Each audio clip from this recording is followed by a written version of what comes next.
Something from nothing. Yeah, well, to name it a budget for a better America, I have to wonder if they've given up on great. Apparently they have. But he also, the subtitle is Promises Kept. And there are many promises that he made in the campaign that were broken by this budget. One of those being cuts that he would never touch Medicare, which he does in this budget. Well, first of all, I think what it does is preserve the tax cuts that were passed in 2017 that were disproportionately benefiting the wealthiest Americans and corporations.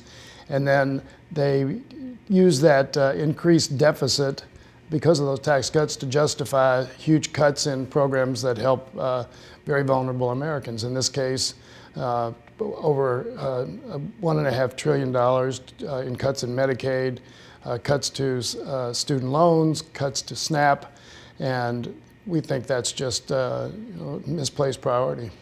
And if we feel we can get 218 votes on the floor, we'll take it to the floor immediately thereafter. Well, I don't know how in the world you could ever interpret it as helping working class Americans. Again, just on the one question of student loans and loan forgiveness, it changes both of those programs, cuts $200 billion out of student guaranteed loans, and then changes the loan forgiveness program, which again benefits middle income Americans.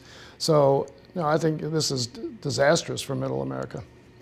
Pass it, and then we'll see what the Senate does, but at least that will give. So I think the atmosphere is fine for a budget, a deal on spending caps. Again, that's between the House and the Senate, and the White House has to sign off on it. So, you know, this budget, if it represents a hard and fast position on the administration, then we're looking probably for another fiscal crisis down the road and a possible shutdown. So I hope he's reasonable and allows the House and Senate to come to an agreement as he did before and signs off on it.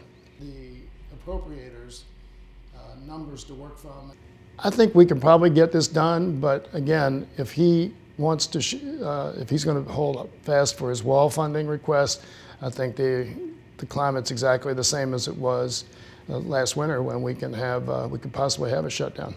I don't think going into an election year, when a president, even President Trump, wants to shut the government down, and clearly it would be on his head because I don't think it'll be on. It won't be because of what Congress does.